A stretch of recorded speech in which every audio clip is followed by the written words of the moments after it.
Wait, Okay. go. Hello everyone, welcome to CampusCare EdTalks. Schools alone cannot address all of a child's developmental needs. Children learn best when the significant adults in their life, parents, teachers and family members work together to encourage and support them.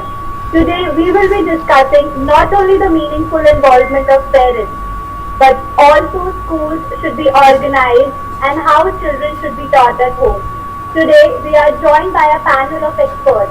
Our first guest of the day is Neha Sharma ma'am. She is the principal of GD Goenka Public School, Ghaziabad. She earlier headed Delhi Public School, Gwalior and was the Deputy Secretary and Head of CBSE Center for Excellence, Delhi and the Head of CBSE Center for Excellence, Panchkula. Welcome to EdTalks, ma'am. Thank you. Our second guest of the day is Dr. Ragini Kaul, ma'am. She is the principal of Maxfort Senior Secondary School, New Delhi. She has been the recipient of several accolades, including the Best Teacher Award by the former Chief Minister of Delhi, Mrs. Sheila Dikshit, a National Award for the Best Outstanding Principal, and the Nation's Builder Award by the Rotary India Literacy Mission. Welcome to EdTalks, Ragini, ma'am. Thank you. Pleasure being here. And our third guest is Dr. Ruchi Seth, ma'am. She is the principal of Lotus International School, Noida. A PhD in adolescent psychology from IIT Delhi. She has authored several books on social science, life skills, value education, and children's stories. Welcome to EdTalks, ma'am.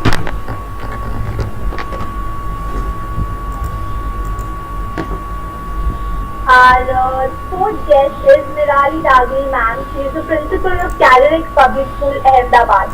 She is a passionate educator and an educational leader with a vision for quality and sustainable education. Welcome to CampusCare, ma'am. Thank you. And last but not the least, we have Dr. Ruble Raj, sir. He is the principal of Good Shepherd Public School, Kerala. He holds an MA in English Literature and a PhD in Humanities and has a vast experience of nearly 3 decades. Welcome to EdTalks, sir. Yeah, thank you. And we'll start the session now, and I'm again welcoming everybody on board. Welcome everyone, and thank you so much. Thank you, And before starting the session, ma'am and sir, I would please request you all to please tell all the students and the audience to subscribe to the CampusCare and the YouTube channel. Okay. Sure, will do. Please do that. Thank you, ma'am. So, Ragini, ma'am, I have a question for you. For parent involvement has always mattered. So, will the COVID-19 pandemic finally make this the new normal in K-12 education? See, if you are asking me about the parental involvement, I would like to say that it has nothing to do with COVID-19. COVID-19 has only made it all the more possible for the parents to spend more time with their children. But otherwise, any progressive school would look forward to parental involvement every time, because we have to remember that parental involvement is the #1 predictor of early literacy success. This is something we want the parents to understand. Because I don't want to sound conceited, but I feel pride in saying that this is the reason why the public schools, the involvement of the parents is more, therefore the outcomes are always better.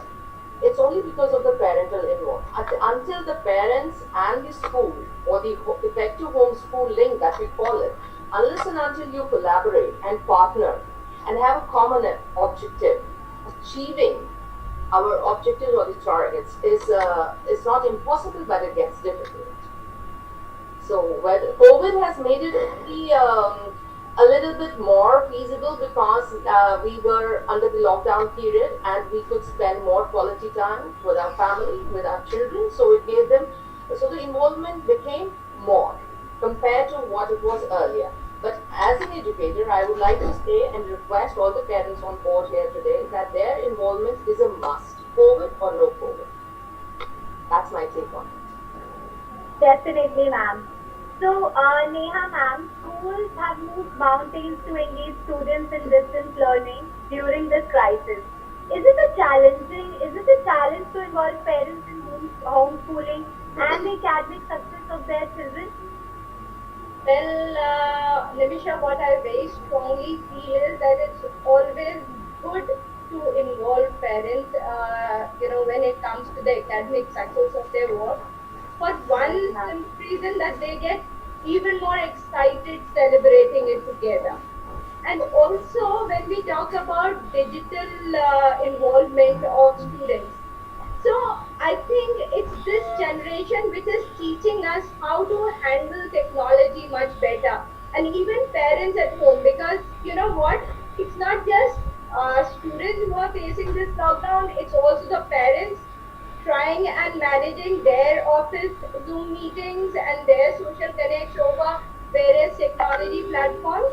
So they are resorting to the younger generation to help them. So rather, it's the other way round. We all are learning from this generation as to how to handle technology and use it in a way wherein we don't look like somebody who doesn't know anything about technology when it comes to connecting with the outside world now when we are sitting here at home. Yeah, as far as involving technology thing is concerned, we are definitely listening to this concern coming from parents that too much of screen time and how are we going to manage. So I here recall one thing which I'm sure every parent will be able to relate to. When we were kids and our parents asked us to study, and when we studied for longish hours, every time our grandparents scolded our parents, इतना मत पढ़ने को बोलो लड़की को, चश्मा लग जाएगा, आंखें खराब हो जाएंगी.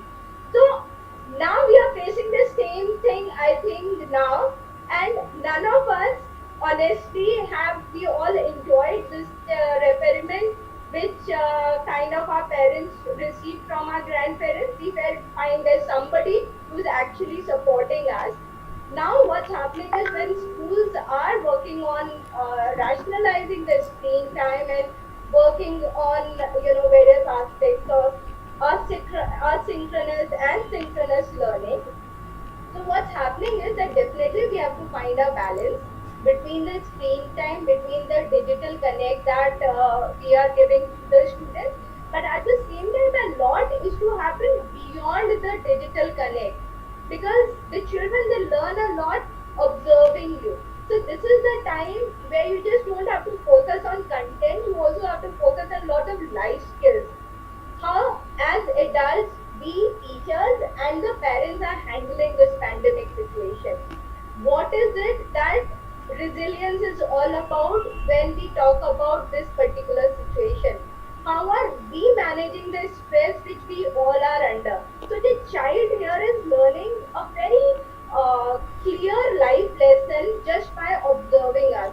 So we have to have this balance. One, of course, digital support is required by all means, but at the same time, we have to come up as excellent role models in front of our parents, or sorry, in front of our students, wherein they learn a lot of life lessons from us. And of course, this is one learning which they are going to treasure throughout their life if we do it right. So yeah. Okay, ma'am. Nirali, ma'am, as you know, working in partnership has never been more important than during this COVID-19 period with teachers, parents. So, how are you managing this at your school? And what difficulties did you have to overcome to do so? Uh, See, as Ms. Ragini said, that the collaboration with parents has always been very, very important. But the situation has put up in such a way that the collaboration has also gone online now. The collaboration with the teachers, and it had all come up so suddenly. Overnight, the things had changed, which nobody had in fact thought about it. So that collaboration, what we could have with the teachers and parents, the only way left out was to orient first ourselves, then all the teachers and all the stakeholders, and that orientation and a bit of helping each other, learning from each other. As Ms. Sharma said, that we have been learning from each other actually. So that is the way how we have been able to cope up. There have been times where we have not been able to cope up completely 100%. We have found problems also where, for example, a platform had to be changed for an online class. For example, certain platform there were some issues coming up, and suddenly there was a lot of uh, hype among the people that we don't want to use a certain platform and all that. So then to take them, we had taken almost 15-20 days, 1 month to train everybody, all of us, ourselves also. And then suddenly they wanted that the platform to be changed. It was not that easy. So in fact, we found it more easy to convince that let us use this platform till we get trained for that. And by then that everybody was convinced that oh no, there is no problem with one platform that we are using. So that is how holding each other's hands, moving step by step, and taking small baby steps has helped us to move in this situation better. Definitely, ma'am. So, Ruble sir, the meaningful involvement of parents and support from the community is essential. So, what can schools do to support families in their role as a parent educator? Okay. First of all, as it has been said here, this is all a new experience for the staff, for the teachers, for the parents, as well as the students. First of all, making them realize that this is imperative was very difficult for us, very, very difficult. But then, when lockdown was announced, we were mentally preparing for something else, because we were sure that maybe the present system of education will not continue. Students won't be able to come to class. So we were foreseeing that. And then we started thinking, what is the other option, or what are the other options? Naturally, the online option was the only thing available. So we contacted the parents. We told the parents, first of all, that you must realize the seriousness of the situation. It's a very serious situation, and you must realize the seriousness of the situation.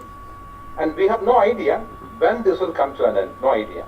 Maybe it will last for 30 days, maybe 40 days, maybe 50 days, maybe 2 months, 3 months, 4 months. We have no idea about it. So we told the parents, we exhorted the parents to be mentally prepared for accepting this kind of an online mode of education. That is one thing that we have done.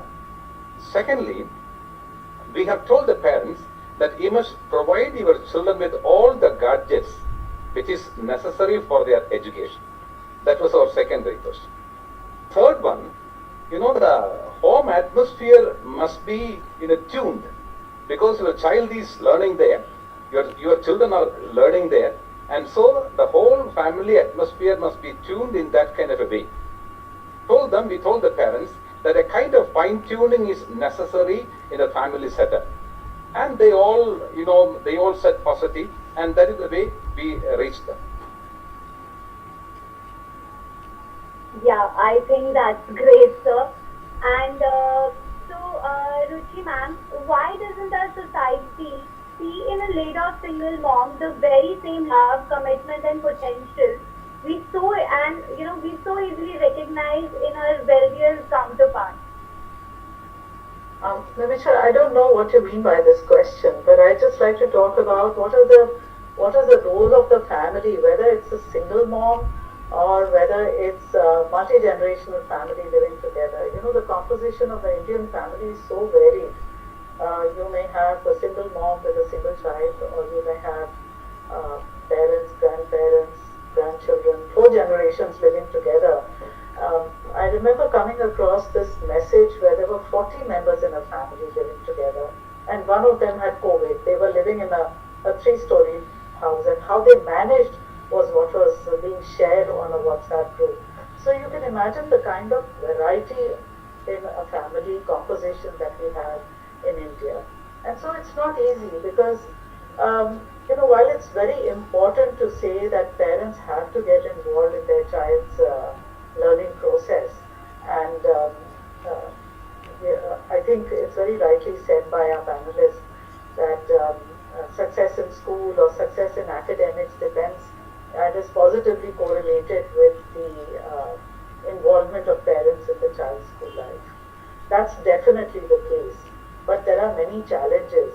Again, here, as Ruble sir had just said, that within the home, there are so many roles that we are, looking at. Parents who were earlier going to office and, they kind of help the teacher in the role as in terms of helping the child do the homework. Now they've actually become surrogate teachers. And teachers who were earlier surrogate parents have now become, literally they have taken on the role of surrogate parents more seriously. While a teacher has always been a parent also, most teachers are also parents, it's not been easy for parents to take on the role of a teacher, not to the extent that we now expect them to do. And when we look at school life also, there are two major aspects of school life. One is the scholastic part of it, where the academics are concerned. And you can see that in academics, the government has also been very proactive. There's been a scaling down of the syllabus. We've revisited the way technologies are run. We are using technology and pedagogy together to make learning more effective and to reach out to all those children who would have otherwise missed a lot of school life in terms of academics had they not had access. And there are, at this point of time, my heart does reach out to many of the children who don't have access to technology or bandwidth. So there are those children who are losing out a lot on these things. But there's also the other aspect of school life which they're missing out, and that is the social-emotional experiences. All those wonderful childhood experiences, and for teenagers, it's so imperative that they meet their peers. It's so important for them because the world is their peers. And now they can barely go out. Whether we were in the lockdown or we are in unlockdown 1, unlockdown 1.0, 2.0, whatever it is, the fact remains that we still have to maintain physical distancing. And it's not easy. It doesn't come easily either to a young child or to a teenager, more so for a teenager. For young children, getting confined in small spaces where they can't go to the park or they can't go out to play, that becomes a matter of irritation and frustration. For the child who needs time with friends away from the eyes and ears of the adult, again, it's a matter of frustration. So the whole space of the home has completely converted itself. And not only in terms of social emotional learning, as Neha ji correctly pointed out, these life skills are so important. So yesterday I had a webinar with my parents, it was day before yesterday, that we had a webinar with our parents, and I had a psychiatrist for Dr. Gupta was with us. And one of the parents said that, can we leave aside physical exercises, yoga and life skills and just teach the children the main curriculum in order to reduce the screen time? And I asked the psychiatrist, I said, as an educationist, I think that would not be holistic education. I would suggest that the total screen time, which is actually 7 to 8 hours for a person, for a child, usually most children of the age of 7, 8 years to about 17, 18 years, they spend 7 to 8 hours on the screen. That's what research tells us. If we take away 2.5 to 3 hours of screen time for all these activities of the school, the scholastic as well as the post-scholastic, it's not such a bad idea. But don't make it 7, 8 plus 3 hours. Make that 3.5 hours of screen time as part of the total screen time. So, but getting rid of any of these activities would not enable us to impart that holistic education, which in any case at this point of time is compromised to a certain extent. So my only appeal, since I'm hoping that there will be parents and teachers here, is that please insist that children get a substitute of those social, emotional learning experiences, because I think this is the time and this is a great opportunity for us to hone in our children those 21st century skills that are so important. One of them, as was mentioned, is resilience, how to make yourself strong here parents will play a great role in modeling the right kind of behavior. Because if you look into this home, roles have changed a lot. Parents are also doing the household work, which earlier domestic helps would do. Parents are, the spaces in the home has changed from just being a place where we relax and eat and play and pray with the family to a place where there is office, maybe two offices running in the same space. So it's a jogger's park. I saw one little video, WhatsApp video, which said that this lady in Germany was running 10 kilometers in the home space in a 2-bedroom apartment. So, there's lots happening in the home space also. And we need to see what is the best kind of environment we can create within all the confusion that there is in the home by making sure that children make sense of this chaos. And that's how parents and teachers can collaborate and make sure that the best environment is created for them. Thank you. Very well said, ma'am. So, anyone else would like to take this single mother question? Like, anyone else has a take on it? Why do we always target the female? I'm not a feminist, but why do we always target single mom? Why not single dad? Let's discuss single dads. It's actually more challenging for single dads to bring up their children. What the single dads are doing right now? How are they juggling with this situation? Why single moms? Maybe God gifted. We have more. We are emotionally stronger. We are no more the weaker sex, and we never were, but we were tagged, unfortunately. But we are strong enough. I think mothers do a better job because maybe because we carry them for 9 months, which is not okay. So there is some connection somewhere, some divine connection that a mother automatically has with the children. So whether it's one child or two children, she automatically has this divine connection. So I think it's very easy for moms to bring up whether they have the helping hand in the form of a husband in the house. We're not talking of monetary terms here. I'm talking of the moral support.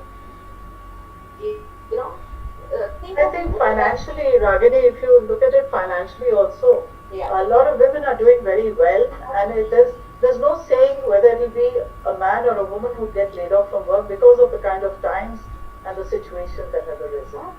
Absolutely. So it's all about multitasking. As it is, we are living in an era of robust multitasking right now. So let's forget the moms. Let it be as a parent, whether you're single or you are a couple. So. And Nimisha, I think it's time now for us to understand the importance of financial literacy and planning. Yes, ma'am. Be it a man, be it a woman. This is what we have to learn as adults and pass this message on to our children that, whatever you earn, there's a certain amount that you must save for your dark days. And also, even if, there's, as rightly said by Ragini ma'am and Ruchi ma'am, that it's not about a mother, it can be about a father as well. And I think children today, they don't discriminate. For them, mother and father, they are the same. If they are, even if they are, single parents, it's perfectly okay. So time now to focus on financial literacy and management of your finances in a good way. And Neha, the point that you made about financial literacy and the propensity to save has actually saved us from a depression, a financial depression, the last time. But what's happening is the millennials now are living on the fast track. They have the Jaldi syndrome and they want everything quickly, and they want it whether they have to take it as a loan and get the money for it. So I think there's a huge lesson to learn, and I look at this pandemic as an opportunity of learning to a very great extent, whether it was technology or whether, as you stated, financial literacy. These are times when we've learned so many of life's lessons.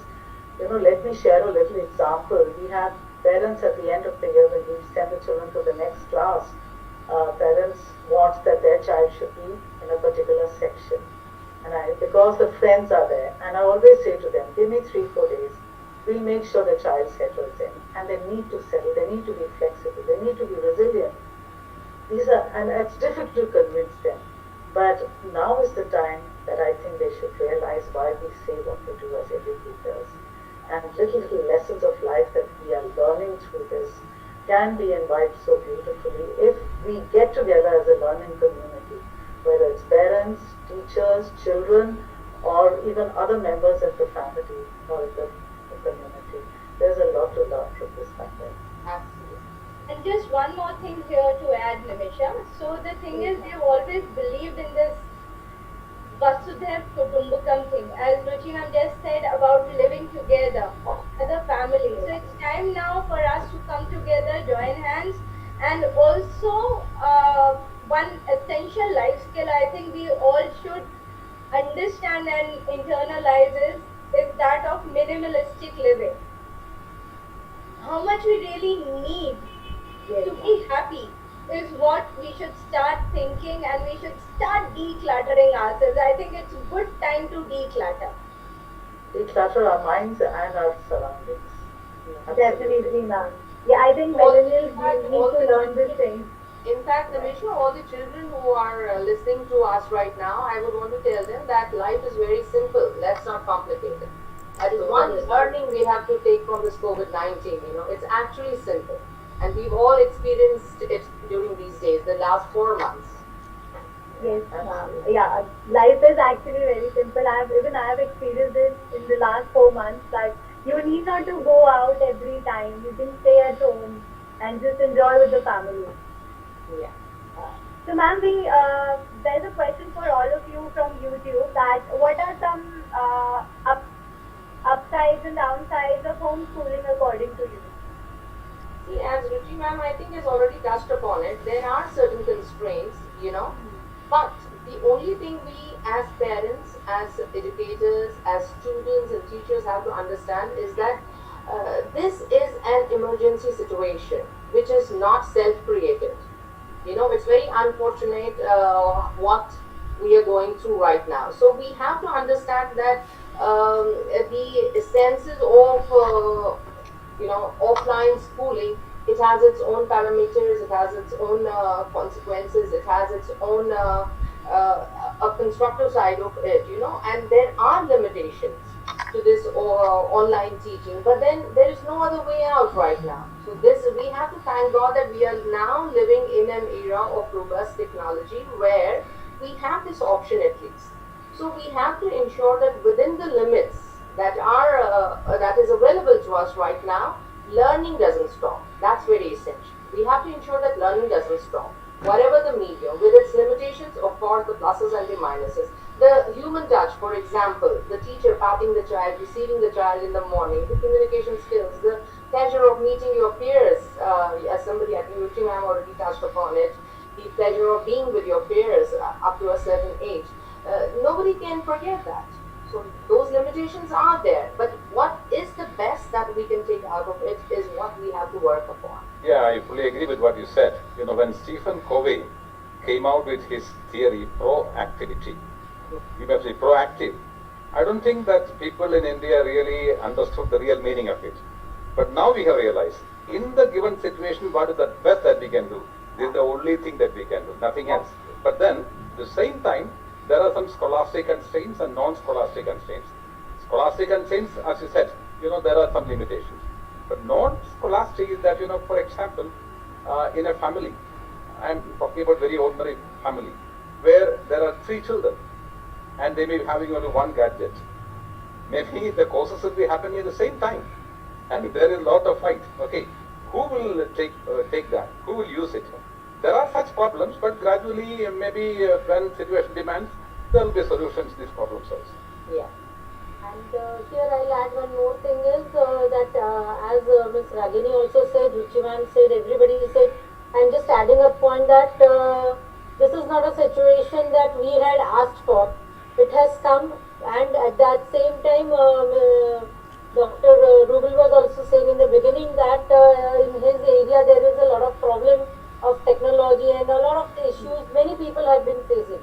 So I would just say that even if we are not able to reach to the last person or the person or a child who is in the most rural area, at least we are able to give to the kids who are able to access it. It is better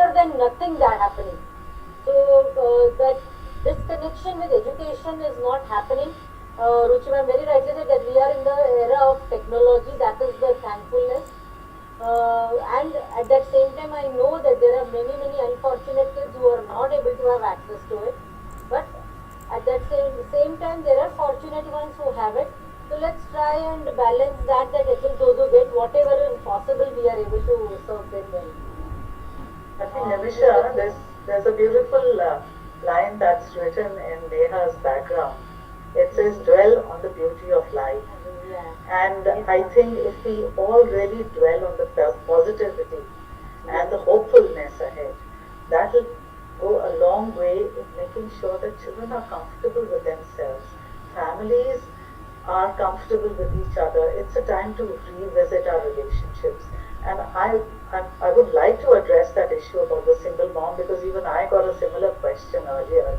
So it seems to be that there is a lot of anxiety amongst single moms or even other parents.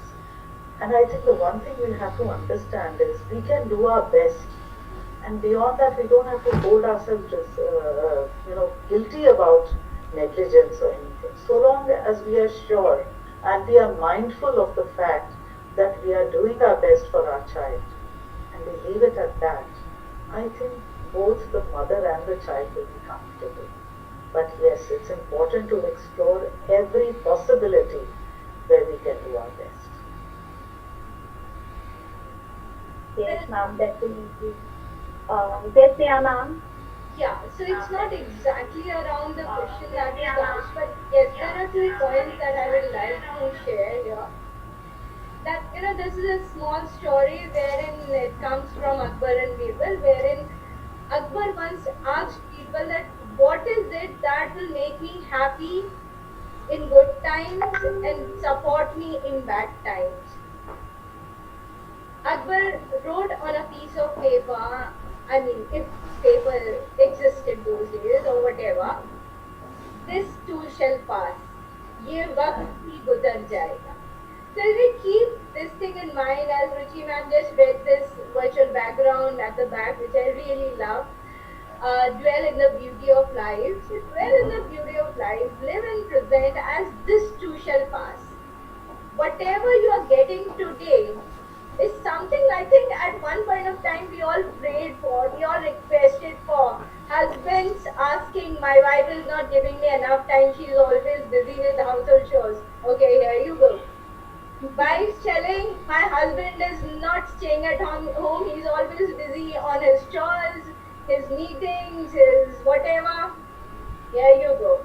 Children saying, we don't get to see our parents a lot, they are always busy with their offices. Here you go.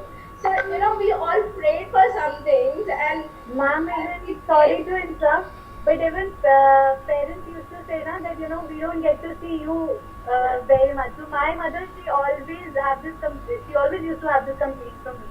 For you, this is just a hotel, you come and you sleep and then in the morning you go. Now she's so happy that all of her children are at her home and they're just enjoying the quality time. Yes. I think one of our parents put it very beautifully, one of our pre-primary parents, they said this is like a honeymoon to the family.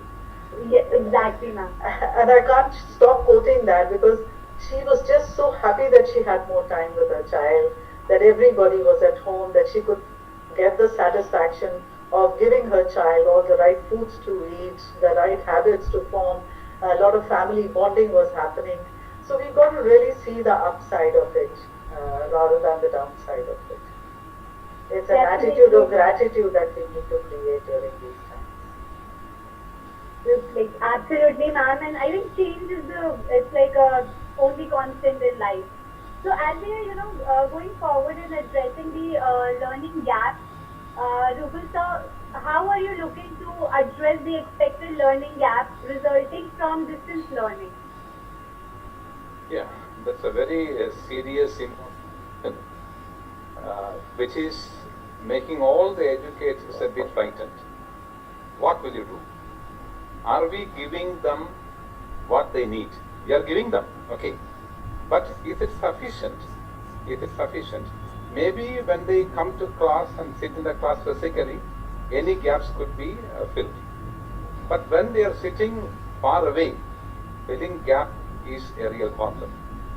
So what we are trying, I am asking, or I have asked my teachers to contact the children personally and ask them to do a kind of evaluation. Are you able to follow us? Are you getting what we expect? So, and then we are finding out what is the gap in the expectation. And then maybe by supplementary classes or maybe by some other kind of device, we are trying to fill it that kind of a gap. That is our strategy. Okay, that's great, sir. So, ma'am, I think one of your students, Sakshi Chavla, or she's a parent, I don't know, she has a question that children miss their friends and classmates, and how are their emotional needs being met now?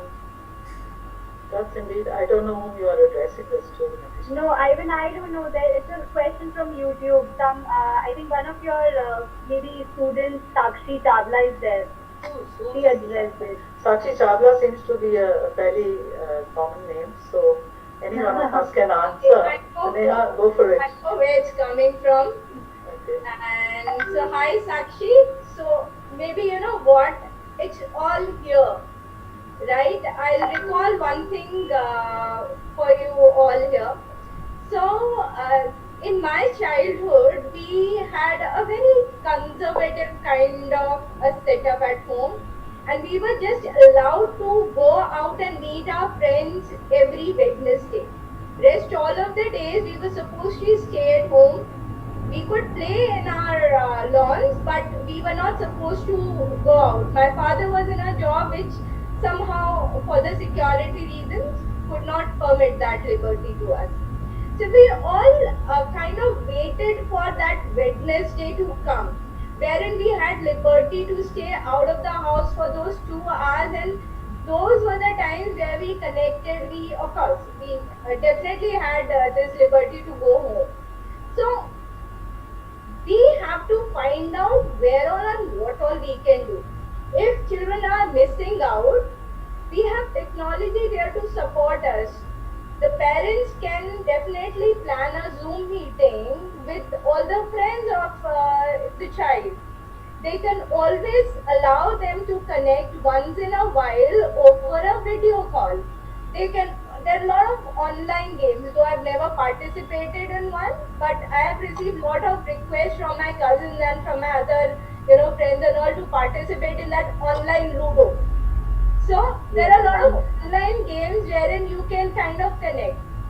And also, let's not take it as something which is like, we are missing out on something. We are not missing out. It's just this, that we are staying safe, so that soon we be able to meet each other, connect with each other one-to-one. So for now, for the safety, for the security of everyone, it's important to maintain that distance. And I quote one thing very frequently whenever I speak to parents and to teachers and children, that if we take life as a big novel, this COVID year, and we are all very hopeful that it won't last more than a year, right? So this COVID year is just a paragraph. We won't even remember after some time as to what exactly happened in this duration. We may definitely remember that fine, those were those 5-6 months where we were supposed to stay and not to connect and not to interact. But I'm sure human beings are such social beings that as soon as we'll get this time to reconnect, we'll make it all. So there's no loss happening. It's just this, that you're getting more time with yourself to have fun. Best friend, you can be with yourself for sure. Yes, ma'am. I think you can be your best friend more than having a best friend, I think. Just so that you can learn how to, your individuality and everything. So, Nirali ma'am, there's another question that we see parents are generally in a dilemma when it comes to distance learning or learning from homes in terms of learning. So, how can we address this issue? I would say that, see, I understand that anxiety the parents are facing because of distance learning, and there is one more anxiety also at that same time. I feel all my fellow educators here also will agree that they have somewhere or the other at the back of mind that is actually the online teaching of the same quality and everything same as a physical teaching. So that is where the dilemma is coming up. And very rightly said by Ruchi ma'am also that we do not have an option right now. Or Ragini ma'am also said the same thing, or Ms. Neha also said, or Mr. Ruben, that we do not have an option. So instead of falling into the dilemma, accept what is there. And yes, teachers, I guess, everywhere are putting a lot of efforts to make their classes more happy, more meaningful. A lot of meaningful things are going on, maybe in a scholastic or a post-scholastic class. So it is actually the internal conflict between in our own mind as a parent that is this really, because we have not used it. We have never been exposed to this kind of condition, and that is the reason that conflict and maybe somewhere that resistance is there to accept that okay, this is something new. Can it be as good as that one? Because we are so used to the old school thought that accepting a new thing is always difficult for any human. It's human tendency. And as a parent, because we are very, very compassionate and we want for our kids to get the best, and that is why our kids were in the best school. So maybe that they are taking time to accept this situation, but very optimistically that this is not going to have a long time. But at that same time, accepting it that it is not just for a day or two. Let's accept it, whatever is available, and be happy about it. That whatever is, at least the kids are in touch with their friends, teachers, and education. That disconnect has not happened. Yeah. Definitely, ma'am. So, Ruble sir, as just ma'am just addressed this thing, so parents are really anxious about their children's future. That how they will be graded, or whether their kids are getting a quality education via online classes. So, how can you address these concerns and for the parents? Yeah, one thing is very, very clear, because when the other mode of classroom activity was going on, the addressing only the students. Only the students were evaluating the teacher. Now, the teacher has become more open. The whole family is evaluating the teacher. The public is evaluating the teacher. Maybe people around are evaluating the teacher. And so the teacher is more cautious. And she is putting in more effort. A teacher who never used to bring any chart to the class is now bringing chart. A teacher who never used a PPT is now using a PPT. A teacher who never used examples, she is searching for examples, anecdotes and other things, and she is bringing it to class. So we cannot say that the teaching that is happening in the online mode is not that much effective. It is effective to the extent possible. That is one thing. And secondly, there are concerns by the parents, naturally. But then they must also keep in mind the government is in favor of the parents. The government is for the parents. That is why they have reduced the syllabus. They have reduced the portion. So government is also with them. So I don't think that it will be much an issue later. And Ragini ma'am, what's your take on it? I would like to say that in the primary classes, as it is, all of us have a considerable freedom, or I must say 100% freedom. So under these conditions, every school has the freedom to develop their own rubrics of checking the children or testing them on things like compatibility, adaptability, managing crisis, which is skill-based, which is more important, because these days, the present-day education is all about having a basket of skills. So we can develop our rubrics, and as Dr. Ruble said, for the senior classes, there are agencies, the NCRT and other people, the MHRD and all that, who are already working on it and providing common guidelines to all the schools. So we would be following that. So there are already at the helm of affairs senior people, senior educators, professionals, experienced people, who have expertise in this, who are working on it, and we all would be following that. But up to grade 8, I'm sure we all are seasoned enough to develop our own rubrics. Why should this, the parents shouldn't take it that seriously. Like, how will my child be graded? We are here to educate the child to become self-reliant, to have patience, to exercise self-control, to live a disciplined life even under these circumstances. Those are the skills that are important, because content is being, as it is, covered by the teachers, and as it was said very beautifully through PPTs. I was just going through 2 PPTs on conjunctions, and I was wondering that what a wonderful way of putting across to the child. And no child who watches that PPT sincerely would ever forget conjunctions in his life.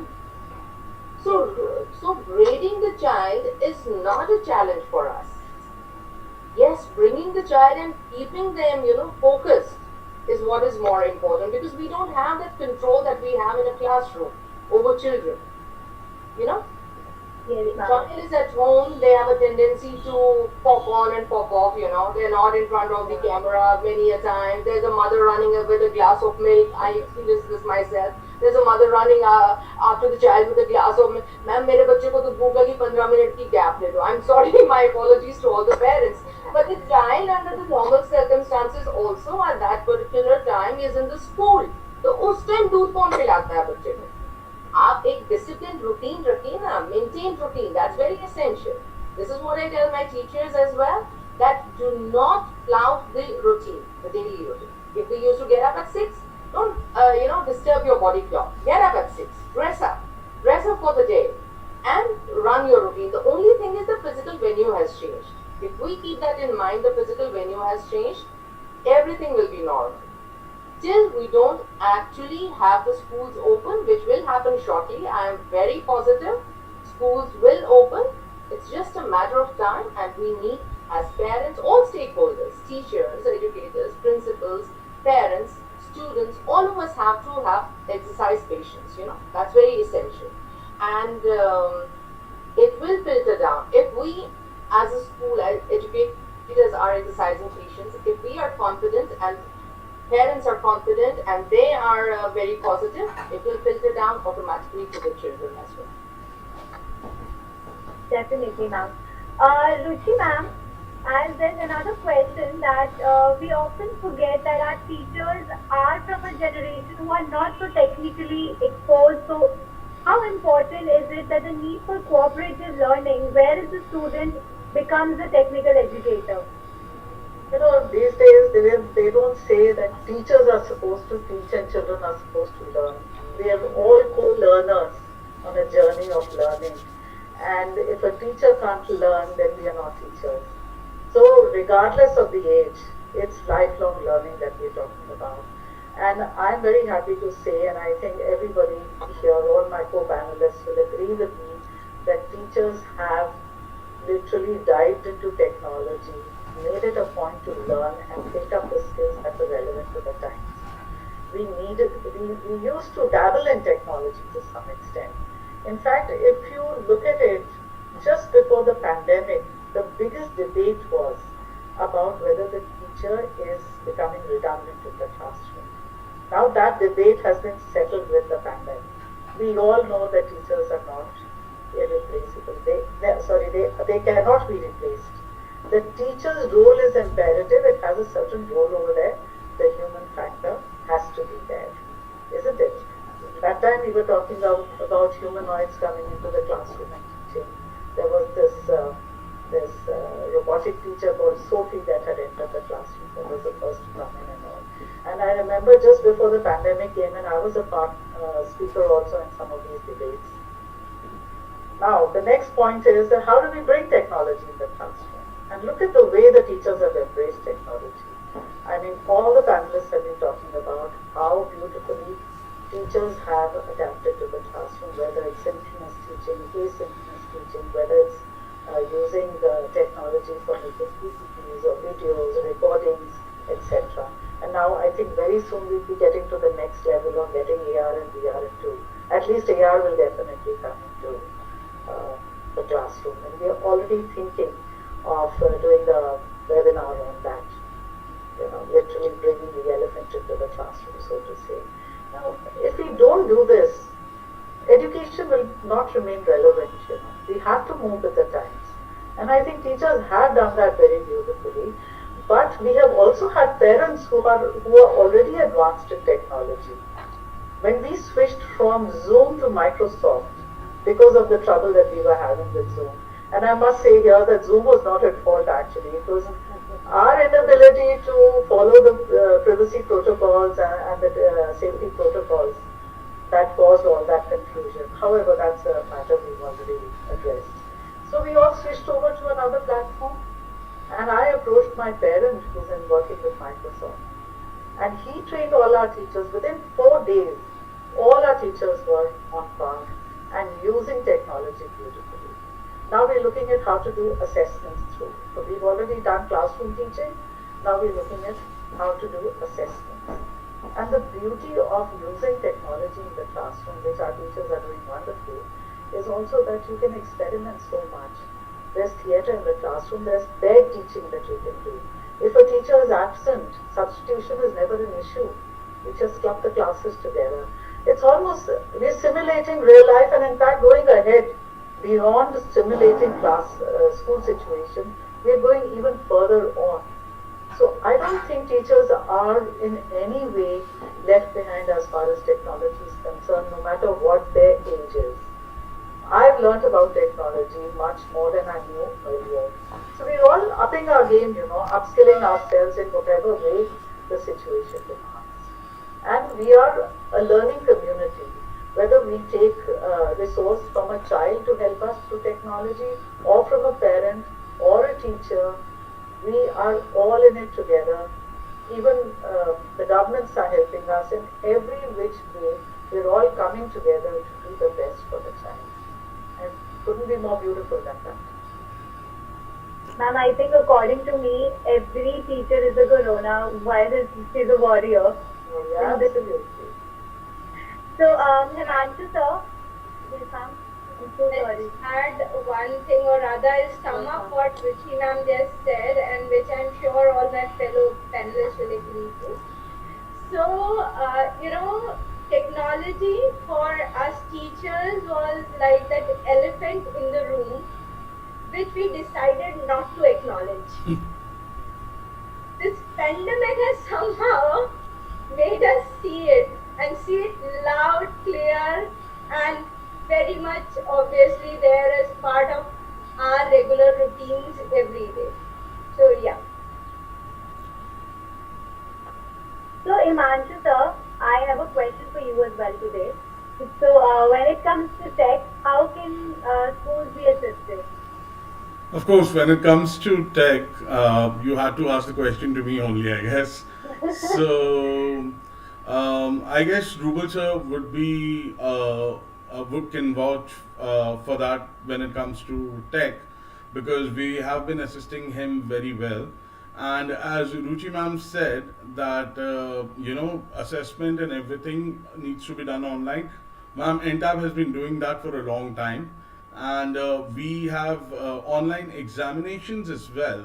When and it is not only during COVID. Our R&D department has really been working very hard for over, like, we are a 20-year-old organization, so they've been working very, very hard in developing MCQ questions, MCQ tests, multiple choice questions, and then descriptive tests as well. And we have proper mechanisms as well as algorithms when it comes to do a detailed analysis of a particular student in order to analyze the key performance index of a student. Now, yes, all of you are absolutely right, and as well as Neha Sharma ma'am said, that technology was the elephant in the room, which was never acknowledged. However, we need to understand something very important, that the right type of tool, when a teacher is equipped with the right type of tool, the education becomes seamless. That is the whole idea behind technology, a tech, a mobile app, an ERP system, or whether it's augmented reality, virtual reality, or maybe it's 3D learning or hologram learning, it will never ever replace the role of an educator. It simply cannot, because these people, they've been doing this for a very long time. They Technology is just to assist them, and to, of course, to reach that pinnacle of success, that we always, to reach that utopia, to be magnanimous when it comes to education. And apart from that as well, so when it comes to NTABs, we have online exams, online classes are going on. And ma'am said that there was some problem with Zoom, and the privacy protocols and everything was there. So now what we have done is we have integrated Zoom mobile app with our mobile apps, and it is a single click login, and it is a totally safe and secure, tested and proven system. It has been going on in Ruble's in Good Shepherd as well, if I presume it correctly. Yes, sir. Yeah, yeah, yeah. And I hope you're satisfied with it, right? Yeah, yeah. Have you been able to simulate the entire assessment system? So you Absolutely, have the ma'am. MCQs as well as the, the long answer, short Yeah, answer, descriptive questions. as well as proctoring. Proctoring is also very important. Yes, ma'am. So that's what I'm saying. We have And my detailed last reports. point, if I may add, is, Yes, ma'am. is the cost affordable? Because we tried VBox, we tried some other options. We are exploring options, but the costs are exorbitant. And I think if we impose it on parents, it wouldn't be very fair. And even schools, if we take it on our own, becomes a very large chunk of costing that goes into it. Absolutely, ma'am. So when it comes to costing, it is a very affordable system, and of course, we are again vocal for local, ma'am. So your VBox and your Microsoft won't be able to offer you the cost what NTAP can offer you. Let's be honest. I must say I love the program they had, the software that they offered. But we're just looking at something that's a little more affordable. I'm not too sure whether this is the right platform to discuss this. But as an educator, I'm concerned about the assessment part. We might make the rubrics, we might make the question paper, but how do we ensure that it's being at the other end, in the home, while the child is sitting at home, we can assess him and get a true assessment, so that the proctoring situation, the invigilation, so to say, Right. that's also happening. All those are concerns that do affect us at the moment. And ma'am, to be honest, our systems have been developed. It has been evolved out of 20 years, and basically, out all these 20 years, our research and development department, they have worked with educators just like yourself. So when it came to assessment part, there were a lot of legitimate reasons and questions which were posed to us. So we actually developed a mechanism wherein a detailed analysis reports, whether it's related to a child, a particular child, or whether it's related to a particular class or a particular year, is made out. And then you have different set of parameters wherein you can judge related to the performance, whether the performance has dipped, and you can also do it on a monthly basis, on a weekly So that basis. you're talking about a result analysis. Ma'am, not only result analysis, I'm talking about the behavioral analysis as well. Okay. So we have a very beautiful module where you can track the behavior of the child as well. So whether the child has been anxious, whether the child is angry, whether he's depressed, and what is the reason for it. So let's not get involved in that right now. I'm sure our kids who are listening to you right now, they would be anxious in hearing more about you. But yeah, those are my 2 cents when it comes to tech in education. So over to you, Nimisha. Nimisha, you're on mute. Yeah. Thank you so much, sir, for answering this question. So, lastly, I would like to ask this question to all of the educators, Ruble sir, and all the ma'ams that I have on board. So, any tips that you would like to share with parents and teachers as to, how they can make this lockdown stress-free and full of learning for students of today? Okay. To parents, I would request, be with your child, be with the school. anxious because we are doing what is the best possible in the situation and we are doing our best.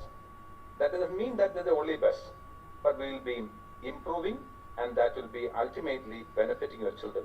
So don't be anxious about anything. And Nirali ma'am? Uh, just adding on to what Sir said very well, that anxiety is at its peak, I can understand.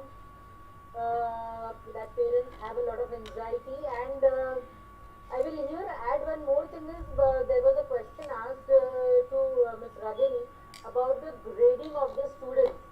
So Yes, I ma'am. will here I will just add that I feel this is not the time that we have to just gather all the knowledge and all everything, all intellectual thing only will happen in this small time only. This is the time to think about more for the mental wellness of our students, of our children.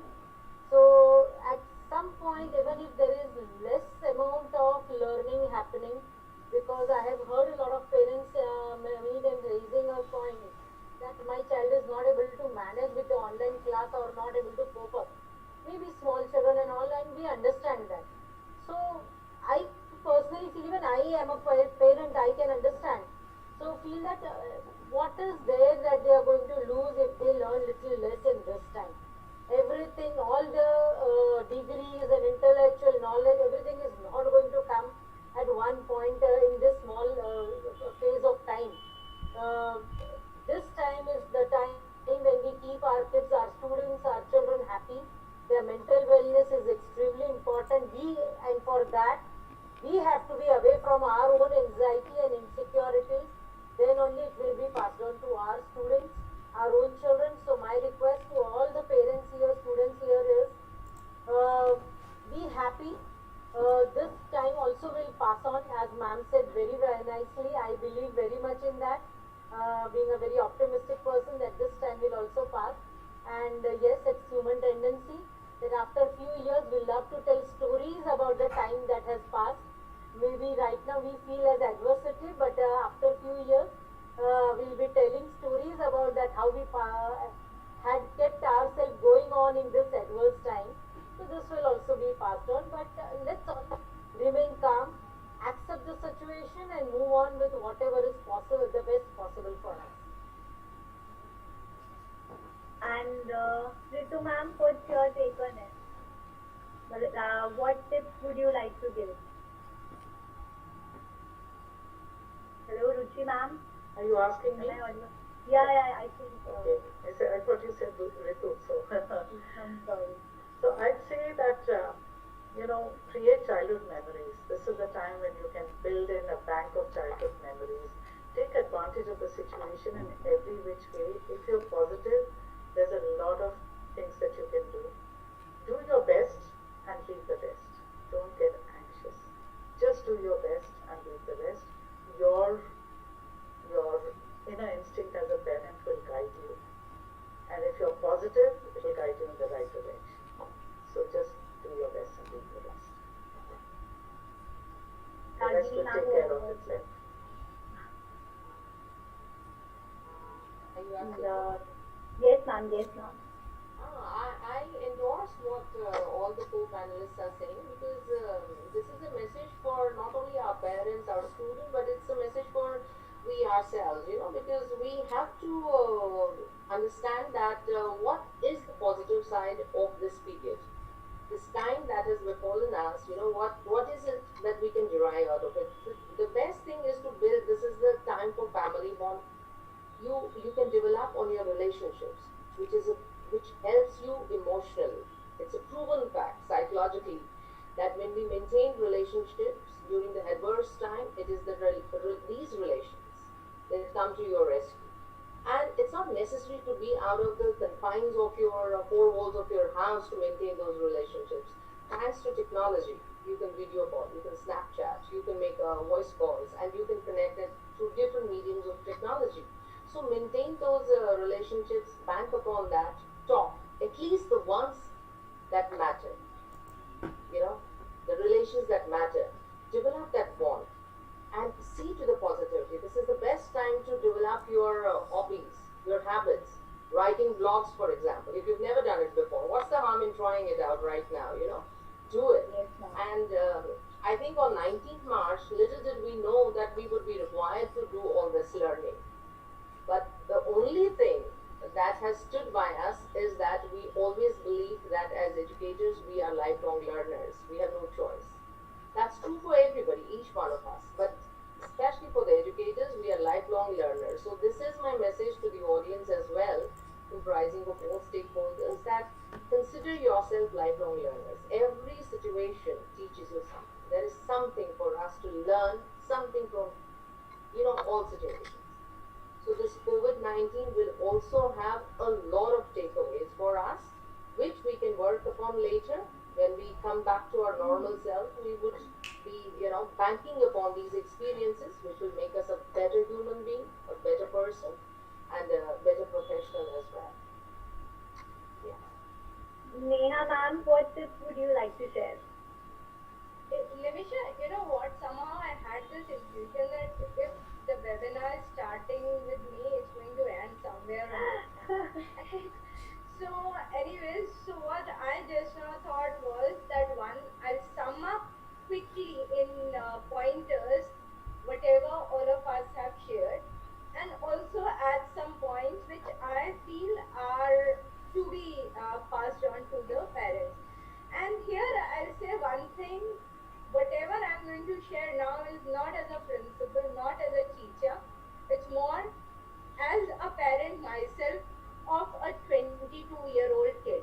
I'm calling her a kid because till now, till the time she was out away from me in university, I used to feel happy about her having grown up as an adult. But the time that we have spent together in the lockdown, I've realized that I'm still the mama and she's still the baby, and I really don't know till when she's going to continue that way. So my first suggestion will be that don't try to recreate school at home. You will always remain mama and papa in front of your child. So do not try and become the teacher, because you won't get any success there. The teacher for them is someone who is not there 24 into 7. And yes, there's a lot that you can do still as mama and papa. One is set expectations. So there would have been times when you have always expected that my child will help me do this thing, so and that thing and things like that. So this is the time now that you can engage and you can help them learn some life skills which are important. Also, one thing which we should be ready as, which again used to come a lot to the teachers and now it has all shifted to parents, is ready to answer all their why questions. So, in the class, the children always ask, why ma'am? Why are we doing this? Ma'am, why is she doing this? Why is he not doing this? So, these all questions, all various whys are coming to you. So, you have to stay calm, be patient, and address as many whys as possible. Do not curb their curiosity. Maybe Google together, learn together, partner together, be co-learners, but yes, encourage those whys. Also, teach what you know and what you love. So there must be things which you must have always felt proud about, that fine, I know this particular thing really well. So this is time now, instead of just focusing on science and mathematics and languages, teach them things like crochet if you know, like cooking. For example, you can always make them do nice painting, sketching. So if there's anything that you have loved doing, dance, music, whatever, pass that on to the next generation, and I'm sure this is one good time that you can do it. Also, one very simple teaching framework will always work, and which is I do, we do, you do. So whatever you want them to learn, first do it yourself, then do it together, and then independently let the child do it. Also, very important, it can be a tip, it can be a suggestion or the thumb rule, keep calm. This too will pass, as said earlier, stay calm. I think this is going to be the biggest and the most important lesson that we can teach our children, which is it's okay. There are tough times, but then we have to handle them with all positivity, with a big smile, and yes, wait for good times to come. So that's all that I have to add in here, Nimisha. Thank you so much, ma'am. Thank you so much, Neha ma'am. Thank you so much, Ruchi ma'am. And Ragini ma'am, Nirali ma'am, thank you so much. And Ruble sir, thank you so much for joining us today. A big thanks to all of you for giving me your time and all the tips that you have shared and all the questions that you have answered for me. Thank you so much, everyone. And for all the people who have joined us today, thank you so much for joining. And we'll be back with another session. Till then, stay home and stay safe. Bye bye. Thank you so much. Thank you. Thank you. Okay, thank you very much. Thank you. And we request all the people to subscribe to Yes, your ma'am. Thank you so YouTube. much. That's very important. Let everybody subscribe to your YouTube channel. Because Yes, it's a thank good you so learning much. for everybody to go through. All those who couldn't, log in live right now can make the most out of it later. Yes, ma'am. Thank you so much, ma'am. Thank you. Thank you. Pleasure being here. Thank you to my all co-panelists. Have a great evening and stay safe. Thank you. Pleasure meeting all of you. It was a pleasure meeting all of you. Thank you.